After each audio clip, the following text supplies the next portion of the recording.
Hi friends, എല്ലാവർക്കും അജ്നൂസ് വൈബ്സിലേക്ക് സ്വാഗതം. ഇന്നത്തെ നമ്മുടെ വീഡിയോ ഓഗസ്റ്റ് 15 സ്വാതന്ത്ര്യ ദിനവുമായി ബന്ധപ്പെട്ട് ഒരു ഇൻഡിപെൻഡൻസ് ഡേ ക്വിസാണ്. LP, UP, HS വിഭാഗങ്ങൾക്ക് സഹായകമായ എല്ലാ ചോദ്യങ്ങളും ഇതിൽ ഉൾപ്പെടുത്തിയിട്ടുണ്ട്. അപ്പോൾ നമുക്ക് ഒട്ടും വൈകിക്കേണ്ട വീഡിയോയിലേക്ക് കടക്കാം. ഇന്ത്യക്ക് സ്വാതന്ത്ര്യം ലഭിച്ചത് എന്ന്? ഇന്ത്യക്ക് സ്വാതന്ത്ര്യം ലഭിച്ചത് എന്നാണ്? 1947 ഓഗസ്റ്റ് 15 ഇന്ത്യക്ക് സ്വാതന്ത്ര്യം ലഭിച്ചത്. സ്വതന്ത്ര ഇന്ത്യയുടെ ആദ്യ ഗവർണർ ജനറൽ ആര്? സ്വതന്ത്ര ഇന്ത്യയുടെ ആദ്യ ഗവർണർ ജനറൽ ആര്? മൗണ്ട് ബാറ്റൻ പ്രഭു. മൗണ്ട് ബാറ്റൻ പ്രഭു ആണ് സ്വതന്ത്ര ഇന്ത്യയുടെ ആദ്യത്തെ ഗവർണർ ജനറൽ. സ്വതന്ത്ര ഇന്ത്യയുടെ അവസാനത്തെ ഗവർണർ ജനറൽ ആര്? സ്വതന്ത്ര ഇന്ത്യയുടെ അവസാനത്തെ ഗവർണർ ജനറൽ ആരാണ്? സി രാജഗോപാലാചാരിയാണ് സ്വതന്ത്ര ഇന്ത്യയുടെ ഏറ്റവും അവസാനത്തെ ഗവർണർ ജനറൽ. ഒന്നാം സ്വാതന്ത്ര്യ സമരം നടന്നത് എന്ന്? ഒന്നാം സ്വാതന്ത്ര്യ സമരം നടന്നത് എന്നാണ്? 1857 മെയ് 10 ഒന്നാം സ്വാതന്ത്ര്യ സമരം നടന്നത്. ഒന്നാം സ്വാതന്ത്ര്യ സമരം ആരംഭിച്ചത് എവിടെ നിന്ന്? ഒന്നാം സ്വാതന്ത്ര്യ സമരം ആരംഭിച്ചത് എവിടെ നിന്ന്? ഉത്തർപ്രദേശിലെ മീററ്റിൽ നിന്നാണ് ഒന്നാം സ്വാതന്ത്ര്യ സമരം ആരംഭിച്ചത്. ഒന്നാം സ്വാതന്ത്ര്യ സമരത്തിലെ ആദ്യ രക്തസാക്ഷി ആരാണ്? ഒന്നാം സ്വാതന്ത്ര്യ സമരത്തിലെ ആദ്യ രക്തസാക്ഷി ആരാണ്? മംഗൽ പാണ്ഡെയാണ് ഒന്നാം സ്വാതന്ത്ര്യ സമരത്തിലെ ആദ്യത്തെ രക്തസാക്ഷി. ഒന്നാം സ്വാതന്ത്ര്യ സമരത്തിലെ ഏറ്റവും പ്രായം കുറഞ്ഞ രക്തസാക്ഷി ആരാണ്? ഒന്നാം സ്വാതന്ത്ര്യ സമരത്തിലെ ഏറ്റവും പ്രായം കുറഞ്ഞ രക്തസാക്ഷി ആരാണ്? ഖുദിറാം ബോസ്. ഖുദിറാം ബോസാണ് ഒന്നാം സ്വാതന്ത്ര്യ സമരത്തിലെ ഏറ്റവും പ്രായം കുറഞ്ഞ രക്തസാക്ഷി. സ്വരാജ്യം എൻ്റെ ജന്മാവകാശമാണ്, ഞാനത് നേടുക തന്നെ ചെയ്യും. ഈ മുദ്രാവാക്യം പറഞ്ഞത് ആരാണ്? സ്വരാജ്യം എൻ്റെ ജന്മാവകാശമാണ്, ഞാനത് നേടുക തന്നെ ചെയ്യും. ബാലഗംഗാധര തിലകാണ് സ്വരാജ്യം എൻ്റെ ജന്മാവകാശമാണ്, ഞാനത് നേടുക തന്നെ ചെയ്യും എന്ന മുദ്രാവാക്യം പറഞ്ഞത്. രാഷ്ട്രീയ സ്വാതന്ത്ര്യം യാചിച്ച് നേടേണ്ടതല്ല, സമരം ചെയ്ത് നേടേണ്ടതാണ് എന്ന് പറഞ്ഞത് ആര്? രാഷ്ട്രീയ സ്വാതന്ത്ര്യം യാചിച്ച് നേടേണ്ടതല്ല, സമരം ചെയ്ത് നേടേണ്ടതാണ് എന്ന് പറഞ്ഞത് ആരാണ്? ബാലഗംഗാധര തിലക്. ബാലഗംഗാധര തിലകാണ് രാഷ്ട്രീയ സ്വാതന്ത്ര്യം യാചിച്ച് നേടേണ്ടതല്ല, സമരം ചെയ്ത് നേടേണ്ടതാണ് എന്ന് പറഞ്ഞത്. ഇന്ത്യക്ക് സ്വാതന്ത്ര്യം ലഭിക്കുമ്പോൾ ആരായിരുന്നു ബ്രിട്ടീഷ് പ്രധാനമന്ത്രി? ഇന്ത്യക്ക് സ്വാതന്ത്ര്യം ലഭിക്കുമ്പോൾ ആരായിരുന്നു ബ്രിട്ടീഷ് പ്രധാനമന്ത്രി? ക്ലെമന്റ് ആറ്റ്ലി ആയിരുന്നു ഇന്ത്യക്ക് സ്വാതന്ത്ര്യം ലഭിക്കുമ്പോൾ ബ്രിട്ടീഷ് പ്രധാനമന്ത്രി. ഗാന്ധിജിയുടെ രാഷ്ട്രീയ ഗുരു ആരാണ്? ഗാന്ധിജിയുടെ രാഷ്ട്രീയ ഗുരു ആരാണ്? ഗോപാലകൃഷ്ണ ഗോഖലെയാണ് ഗാന്ധിജിയുടെ രാഷ്ട്രീയ ഗുരു. ഇന്ത്യക്ക് മതമല്ല ഭക്ഷണമാണ് വേണ്ടത് എന്ന് പ്രഖ്യാപിച്ച നവോത്ഥാന നായകൻ ആരാണ്? ഇന്ത്യക്ക് മതമല്ല ഭക്ഷണമാണ് വേണ്ടത് എന്ന് പ്രഖ്യാപിച്ച നവോത്ഥാന നായകൻ ആരാണ്? സ്വാമി വിവേകാനന്ദനാണ് ഇന്ത്യക്ക് മതമല്ല ഭക്ഷണമാണ് വേണ്ടത് എന്ന് പ്രഖ്യാപിച്ച നവോത്ഥാന നായകൻ. ഇന്ത്യയിലെ തദ്ദേശ സ്വയംഭരണത്തിൻ്റെ പിതാവ് എന്നറിയപ്പെടുന്നത് ആരാണ്? ഇന്ത്യയിലെ തദ്ദേശ സ്വയംഭരണത്തിൻ്റെ പിതാവ് എന്നറിയപ്പെടുന്നത് ആരാണ്? റിപ്പൺ പ്രഭുവാണ് ഇന്ത്യയിലെ തദ്ദേശ സ്വയംഭരണത്തിൻ്റെ പിതാവ് എന്നറിയപ്പെടുന്നത്. ഇൻക്വിലാബ് സിന്ദാബാദ് എന്ന മുദ്രാവാക്യം മുഴക്കിയത് ആരാണ്? ഇൻക്വിലാബ് സിന്ദാബാദ് എന്ന മുദ്രാവാക്യം മുഴക്കിയത് ആരാണ്? ഭഗത് സിംഗ് ആണ് ഇൻക്വിലാബ് സിന്ദാബാദ് എന്ന മുദ്രാവാക്യം മുഴക്കിയത്. വിപ്ലവങ്ങളുടെ മാതാവ് എന്നറിയപ്പെടുന്ന വനിത ആരാണ്? വിപ്ലവങ്ങളുടെ മാതാവ് എന്നറിയപ്പെടുന്ന വനിത ആരാണ്? മാഡം ഭിക്കാജി കാമയാണ് വിപ്ലവങ്ങളുടെ മാതാവ് എന്നറിയപ്പെടുന്ന വനിത. വിപ്ലവകാരികളുടെ സമുന്നത നേതാവ് എന്ന് സർ ഹ്യൂറോസ് വിശേഷിപ്പിച്ചത് ആരെയാണ്? വിപ്ലവകാരികളുടെ സമുന്നത നേതാവ് എന്ന് സർ ഹ്യൂറോസ് വിശേഷിപ്പിച്ചത് ആരെയാണ്? റാണി ലക്ഷ്മിബായിയാണ് വിപ്ലവകാരികളുടെ സമുന്നത നേതാവ് എന്ന് സർ ഹ്യൂറോസ് വിശേഷിപ്പിച്ചത്? ഓർക്കുക, വിപ്ലവകാരികളുടെ മാതാവ് മാഡം ഭിക്കാജി കാമയും വിപ്ലവകാരികളുടെ സമുന്നത നേതാവ് റാണി ലക്ഷ്മിബായിയുമാണ്. ഇന്ത്യ ഇന്ത്യക്കാർക്ക് എന്ന് ആദ്യമായി പ്രഖ്യാപിച്ചത് ആരാണ്? ഇന്ത്യ ഇന്ത്യക്കാർക്ക് എന്ന് ആദ്യമായി പ്രഖ്യാപിച്ചത് ആരാണ്? ദയാനന്ദ സരസ്വതിയാണ് ഇന്ത്യ ഇന്ത്യക്കാർക്ക് എന്ന് ആദ്യമായി പ്രഖ്യാപിച്ചത്. മാതാവിന് തുല്യമായി ഗാന്ധിജി കണക്കാക്കിയ ഗ്രന്ഥം ഏതാണ്? മാതാവിന് തുല്യമായി ഗാന്ധിജി കണക്കാക്കിയ ഗ്രന്ഥം ഏതാണ്?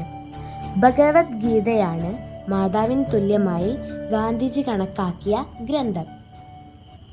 ബ്രിട്ടീഷ് ഇന്ത്യയുടെ ആദ്യ തലസ്ഥാനം ഏതാണ്? ബ്രിട്ടീഷ് ഇന്ത്യയുടെ ആദ്യ തലസ്ഥാനം ഏതാണ്? കൽക്കട്ടയാണ് ബ്രിട്ടീഷ് ഇന്ത്യയുടെ ആദ്യത്തെ തലസ്ഥാനം. 1817 ഈസ്റ്റ് ഇന്ത്യ കമ്പനി ഭരണകാലത്ത് ഒറീസയിലുണ്ടായ കാർഷിക വിപ്ലവം ഏതാണ്? 1817 ഈസ്റ്റ് ഇന്ത്യ കമ്പനി ഭരണകാലത്ത് ഒറീസയിലുണ്ടായ കാർഷിക വിപ്ലവം ഏതാണ്? ഖുർദ കലാപമാണ് 1817 ഈസ്റ്റ് ഇന്ത്യ കമ്പനി ഭരണകാലത്ത് ഒറീസയിലുണ്ടായ കാർഷിക വിപ്ലവം. പഞ്ചാബിലെ സിംഹം എന്നറിയപ്പെടുന്ന ഇന്ത്യയിലെ സ്വാതന്ത്ര്യ സമര സേനാനി ആരാണ്? പഞ്ചാബിലെ സിംഹം എന്നറിയപ്പെടുന്ന ഇന്ത്യയിലെ സ്വാതന്ത്ര്യ സമര സേനാനി ആരാണ്? ലാല ലജ്പത് റായ് ആണ് പഞ്ചാബിലെ സിംഹം എന്നറിയപ്പെടുന്ന ഇന്ത്യയിലെ സ്വാതന്ത്ര്യ സമര സേനാനി. ശാന്തിനികേതൻ സ്ഥാപിച്ചത് ആരാണ്? ശാന്തിനികേതൻ സ്ഥാപിച്ചത് ആരാണ്? രവീന്ദ്രനാഥ് ടാഗോർ ആണ് ശാന്തിനികേതൻ സ്ഥാപിച്ചത്. 1857 കലാപത്തിന് ശേഷം ബ്രിട്ടീഷ് ഈസ്റ്റ് ഇന്ത്യയുടെ കമ്പനിയിൽ നിന്ന് ഇന്ത്യയുടെ ഭരണം ഏറ്റെടുത്തത് ആരാണ്? 1857 കലാപത്തിന് ശേഷം ബ്രിട്ടീഷ് ഈസ്റ്റ് ഇന്ത്യയുടെ കമ്പനിയിൽ നിന്ന് ഇന്ത്യയുടെ ഭരണം ഏറ്റെടുത്തത് വിക്ടോറിയ രാജ്ഞിയാണ്. വിക്ടോറിയ രാജ്ഞിയാണ് ഈസ്റ്റ് ഇന്ത്യ കമ്പനിയിൽ നിന്ന് ഇന്ത്യയുടെ ഭരണം ഏറ്റെടുത്തത്. ആധുനിക ഇന്ത്യയുടെ ശില്പി എന്നറിയപ്പെടുന്ന ബ്രിട്ടീഷ് ഗവർണർ ആരാണ്? ആധുനിക ഇന്ത്യയുടെ ശില്പി എന്നറിയപ്പെടുന്ന ബ്രിട്ടീഷ് ഗവർണർ ആരാണ്? ഡൽഹൌസി പ്രഭുവാണ് ആധുനിക ഇന്ത്യയുടെ ശില്പി എന്നറിയപ്പെടുന്ന ബ്രിട്ടീഷ് ഗവർണർ. ഇന്ത്യൻ ഭരണഘടനയുടെ ശില്പി ആരാണ്? ഇന്ത്യൻ ഭരണഘടനയുടെ ശില്പി എന്നറിയപ്പെടുന്നത് ആരാണ്? ഡോക്ടർ BR അംബേദ്കർ ആണ് ഇന്ത്യൻ ഭരണഘടനയുടെ ശില്പി എന്നറിയപ്പെടുന്നത്. മൗലികാവകാശങ്ങളുടെ ശില്പി ആരാണ്? മൗലികാവകാശങ്ങളുടെ ശില്പി ആരാണ്? സർദാർ പട്ടേലാണ് മൗലികാവകാശങ്ങളുടെ ശില്പി എന്നറിയപ്പെടുന്നത്. 1857 ഒന്നാം സ്വാതന്ത്ര്യ സമരത്തിന്റെ ബുദ്ധി കേന്ദ്രം എന്നറിയപ്പെടുന്നത് ആരാണ്? 1857 ഒന്നാം സ്വാതന്ത്ര്യ സമരത്തിന്റെ ബുദ്ധി കേന്ദ്രം എന്നറിയപ്പെടുന്നത് ആരാണ്? നാനാ സാഹിബാണ് ഒന്നാം സ്വാതന്ത്ര്യ സമരത്തിന്റെ ബുദ്ധി കേന്ദ്രം എന്നറിയപ്പെടുന്ന വ്യക്തി. ഇന്ത്യൻ നാഷണൽ കോൺഗ്രസ് രൂപീകൃതമായത് എന്നാണ്? ഇന്ത്യൻ നാഷണൽ കോൺഗ്രസ് രൂപീകൃതമായത് എന്നാണ്? 1885 ഡിസംബർ 28 ഇന്ത്യൻ നാഷണൽ കോൺഗ്രസ് രൂപീകൃതമായത്. ഇന്ത്യൻ നാഷണൽ കോൺഗ്രസിന്റെ ആദ്യത്തെ തിരഞ്ഞെടുക്കപ്പെട്ട പ്രസിഡന്റ് ആരാണ്? ഇന്ത്യൻ നാഷണൽ കോൺഗ്രസിന്റെ ആദ്യത്തെ തിരഞ്ഞെടുക്കപ്പെട്ട പ്രസിഡന്റ് ആരാണ്? സുഭാഷ് ചന്ദ്രബോസ് ആണ് ഇന്ത്യൻ നാഷണൽ കോൺഗ്രസിന്റെ ആദ്യത്തെ തിരഞ്ഞെടുക്കപ്പെട്ട പ്രസിഡന്റ്. കോൺഗ്രസിന് കോൺഗ്രസ് എന്ന പേര് നിർദ്ദേശിച്ചത് ആരാണ്? കോൺഗ്രസിന് കോൺഗ്രസ് എന്ന പേര് നിർദ്ദേശിച്ചത് ആരാണ്? A.O. ഹ്യൂമാണ് കോൺഗ്രസിന് കോൺഗ്രസ് എന്ന പേര് നിർദ്ദേശിച്ചത്. 1498 ഇന്ത്യയിൽ വന്ന ആദ്യ പോർച്ചുഗീസ് നാവികൻ ആരാണ്? 1498 ഇന്ത്യയിൽ വന്ന ആദ്യ പോർച്ചുഗീസ് നാവികൻ ആരാണ്? വാസ്കോഡ ഗാമയാണ് 1498 ഇന്ത്യയിൽ വന്ന ആദ്യ പോർച്ചുഗീസ് നാവികൻ. ഇന്ത്യൻ ദേശീയ ഗീതമായ വന്ദേ മാതരം രചിച്ചത് ആരാണ്? ഇന്ത്യൻ ദേശീയ ഗീതമായ വന്ദേ മാതരം രചിച്ചത് ആരാണ്? ബങ്കിം ചന്ദ്ര ചാറ്റർജിയാണ് ഇന്ത്യൻ ദേശീയ ഗീതമായ വന്ദേ മാതരം രചിച്ചത്. വന്ദേ മാതരം ഏത് കൃതിയിൽ നിന്നാണ് എടുത്തിട്ടുള്ളത്? വന്ദേ മാതരം ഏത് കൃതിയിൽ നിന്നാണ് എടുത്തിട്ടുള്ളത്? ആനന്ദമഠം എന്ന കൃതിയിൽ നിന്നാണ് വന്ദേ മാതരം എടുത്തിട്ടുള്ളത്.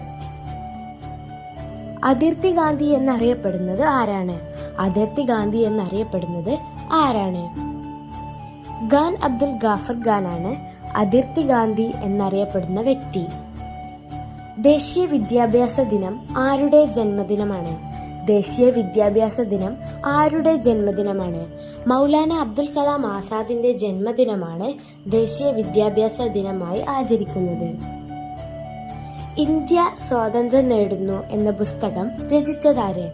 ഇന്ത്യ സ്വാതന്ത്ര്യം നേടുന്നു എന്ന പുസ്തകം രചിച്ചത് ആരാണ്? മൗലാന അബ്ദുൽ കലാം ആസാദ് തന്നെയാണ് ഇന്ത്യ സ്വാതന്ത്ര്യം നേടുന്നു എന്ന പുസ്തകം രചിച്ചത്. ഇന്ത്യയെ കണ്ടെത്തൽ എന്ന പുസ്തകം രചിച്ചത് ആരാണ്? ഇന്ത്യയെ കണ്ടെത്തൽ എന്ന പുസ്തകം രചിച്ചത് ആരാണ്? ജവഹർലാൽ നെഹ്റു ആണ് ഇന്ത്യയെ കണ്ടെത്തൽ എന്ന പുസ്തകം രചിച്ചത്. അദ്ദേഹം ഇന്ത്യയുടെ ആദ്യത്തെ പ്രധാനമന്ത്രിയാണ്. അൽ അമീൻ എന്ന പത്രത്തിന്റെ സ്ഥാപകൻ ആരാണ്? അൽ അമീൻ എന്ന പത്രത്തിന്റെ സ്ഥാപകൻ ആരാണ്? മുഹമ്മദ് അബ്ദുറഹ്മാനാണ് അൽ അമീൻ എന്ന പത്രത്തിന്റെ സ്ഥാപകൻ. സ്വാതന്ത്ര്യ സമരത്തിനായി ഗാന്ധിജിക്ക് തന്റെ ആഭരണം നൽകിയ വനിത ആരാണ്? സ്വാതന്ത്ര്യ സമരത്തിനായി ഗാന്ധിജിക്ക് തന്റെ ആഭരണം നൽകിയ വനിതയാണ് കൗമുദി ടീച്ചർ. കൗമുദി ടീച്ചർ. കേസരി പത്രത്തിന്റെ സ്ഥാപകൻ ആരാണ്? കേസരി പത്രത്തിന്റെ സ്ഥാപകൻ ബാലഗംഗാധര തിലകാണ്. ബാലഗംഗാധര തിലകാണ് കേസരി എന്ന പത്രം സ്ഥാപിച്ചത്. ഇന്ത്യൻ ദേശീയ ഗാനം രചിച്ചത് ഏത് ഭാഷയിലാണ്? ഇന്ത്യൻ ദേശീയ ഗാനം രചിച്ചത് ഏത് ഭാഷയിലാണ്? ബംഗാളി ഭാഷയിലാണ് ഇന്ത്യൻ ദേശീയ ഗാനം രചിച്ചിട്ടുള്ളത്. എല്ലാവർക്കും വീഡിയോ ഇഷ്ടപ്പെട്ടു എന്ന് കരുതുന്നു.